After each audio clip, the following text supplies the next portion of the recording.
Assalamualaikum warahmatullahi wabarakatuh. Salam sehat dari Apoteker Normal. Sahabatku, dimanapun Anda berada, saya kembali akan menceritakan experience saya selama bekerja di marketing farmasi. Bahwa dimanapun Anda bekerja, khususnya di marketing, ya kan, itu Anda harus fokus dan benar-benar bekerja secara effort. Artinya kita bekerja di atas rata-rata. Kalaupun pihak dari perusahaan di mana kita bekerja tidak melihat prestasi yang Anda ukir di perusahaan itu, tapi yakinlah Anda bahwa ada perusahaan lain yang sedang melirik Anda. Kenapa?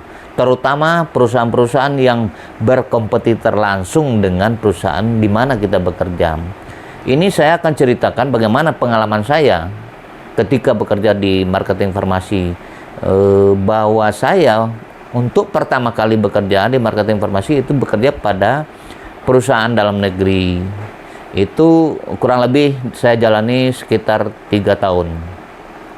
Nah, pengalaman demi pengalaman yang saya ukir di perusahaan dalam negeri ini, saya fokus dengan pekerjaan dan tanggung jawab saya dan memaksimalkan endingnya adalah omset, ya kan.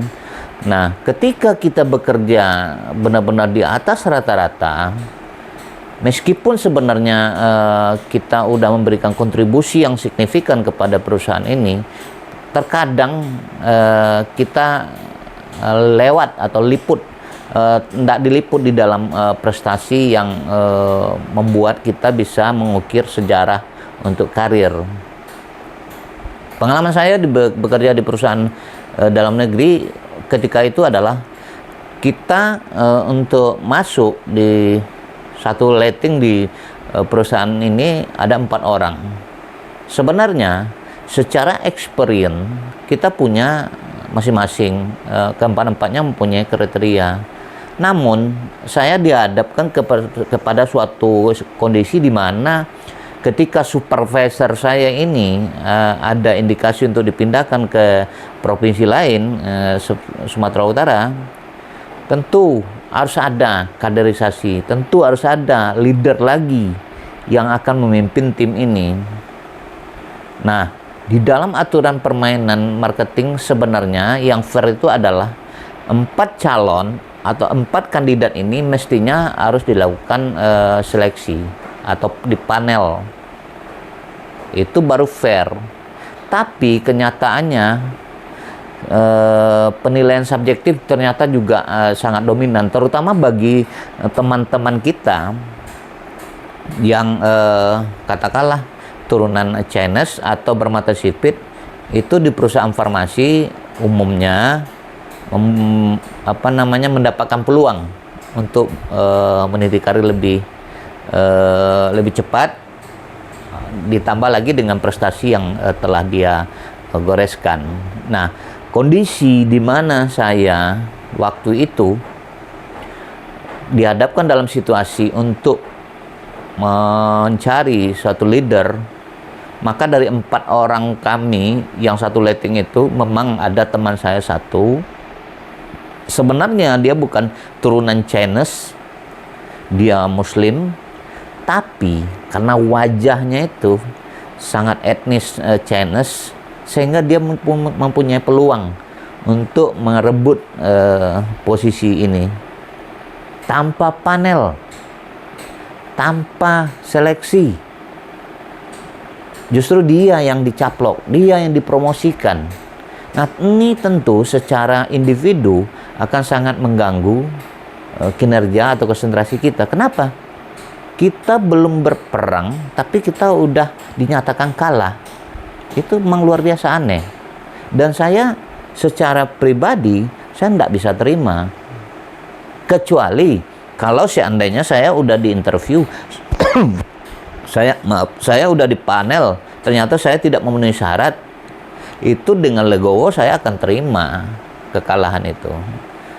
Nah, tapi karena itu kenyataan yang ada, maka saya harus ikut dengan aturan main yang diikutkan oleh perusahaan. Sementara di dalam pikiran saya menolak 100% saya menolak kenyataan itu. Nah, hari demi hari saya lalui.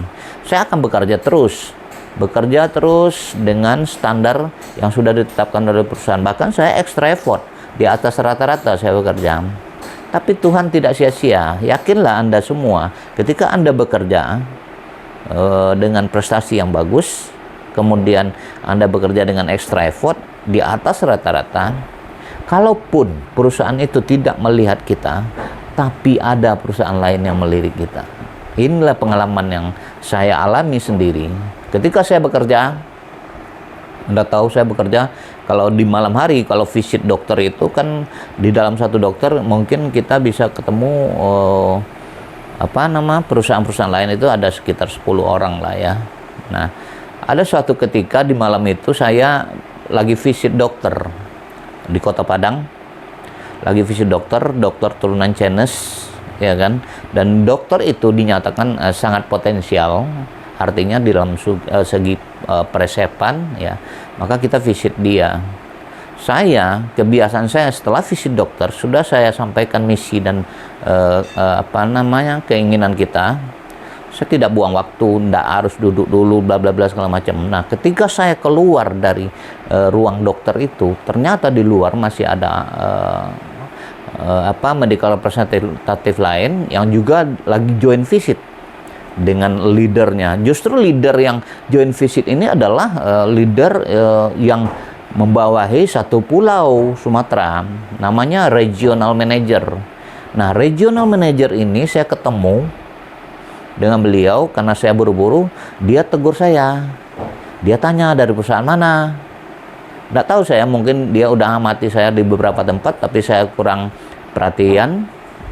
Dia tanya saya di perusahaan mana, saya sampaikan apa adanya, maka dia ingin ketemu saya. Maka dia kasihkan nomor kantornya. Dia bilang, besok pagi Anda ketemu sama saya di kantor saya. Ya, dengan segala senang hati tentu saya welcome. Cuman saya nggak tahu beliau ini dari perusahaan mana. Yang jelas besok pagi sekitar jam 9 saya harus ketemu sama beliau. Nah, di malam itu bagi saya itu sudah selesai. Sampai di sana tetap saya bekerja visit hingga kurang lebih sekitar jam 10 malam baru saya pulang. Besok pagi, teman-teman, ceritanya besok pagi saya ngantor dulu, report sama leader saya bla bla bla segala macam, selesai administrasi, maka kesempatan saya untuk visit ke rumah sakit. Nah, di sanalah teman-teman saya mencoba mencari peluang untuk ketemu dengan bos yang tadi malam itu. Nah, ternyata beliau ini adalah regional manager PT Sandoz Biochemie Indonesia. Dan hebatnya lagi, beliau ini apoteker, teman-teman. Nah, kebetulan kita juga, background kita kan apoteker juga, ya kan? Klop lah. Jadi, ternyata beliau ini adalah regional manager senior di PT Sandoz Biochemie Indonesia. Nah, ketika saya ketemu sama beliau, saya pikir hanya saya yang dipanggil gitu. Ternyata ada sekitar 8 orang, teman-teman. 8 orang ini dari perusahaan-perusahaan yang berbeda, yang menurut beliau mungkin ini adalah orang-orang yang mempunyai kinerja di atas rata-rata. Tapi saya no problem, gak ada masalah bagi saya. Mau ketemu sama siapapun, kompetitor siapapun, bagi saya no problem. Akhirnya kita interview lah satu persatu, teman-teman. Saya ada interview satu persatu itu kurang lebih tahun 98 pertengahan lah ya. 1998. Saya ada interview. Yang lain juga ada interview. Zaman itu kan tidak ada handphone, teman-teman. Yang ada telepon biasa. Nah, setelah saya diinterview, dari 8 orang yang menurut beliau itu mungkin mempunyai kriteria sesuai dengan perusahaan ini perusahaan asing loh, teman-teman. Perusahaan Sandoz Biochemie ini dari Swiss. Jadi setelah saya selesai interview, beliau bilang sama saya, besok sekitar jam 11 you harus melalui seleksi kedua. Apa seleksi kedua? Adalah psikotes. Ya, oke. Bagi saya tidak masalah psikotes seleksi kedua. Ternyata psikotes itu kita diarahkan ke Dinas Tenaga Kerja. Di situ udah disiapkan material untuk psikotes. Dari 8 tuh, ya kan? Hanya tersisi 3 orang saja. 3 orang sajalah kami yang mengikuti psikotes, teman-teman. Nah, setelah psikotes berakhir, kita tidak tahu lagi perkembangannya seperti apa. Cuman pesan daripada Bapak Regional Manager ini adalah seminggu ke depan Anda akan kami hubungi dan informasinya Anda cari di kantor cabang kami seminggu ke depan. Nah, tepatnya waktu itu saya psikotesnya kurang lebih hari Selasa, maka hari Jumat pengumumannya udah keluar. Siapa di antara 3 ini yang benar-benar representatif untuk sebagai duta PT Sandoz Biocemi di Padang. Nah, bagaimana kelanjutan daripada hasil dari psikotes ini? Nanti saya akan ceritakan kepada Anda semua endingnya seperti apa, sampai nanti saya harus resign di perusahaan di mana saya mulai bekerja di marketing farmasi. Terima kasih teman-teman, sahabatku dimanapun Anda berada. Salam sehat dari Apoteker Normal.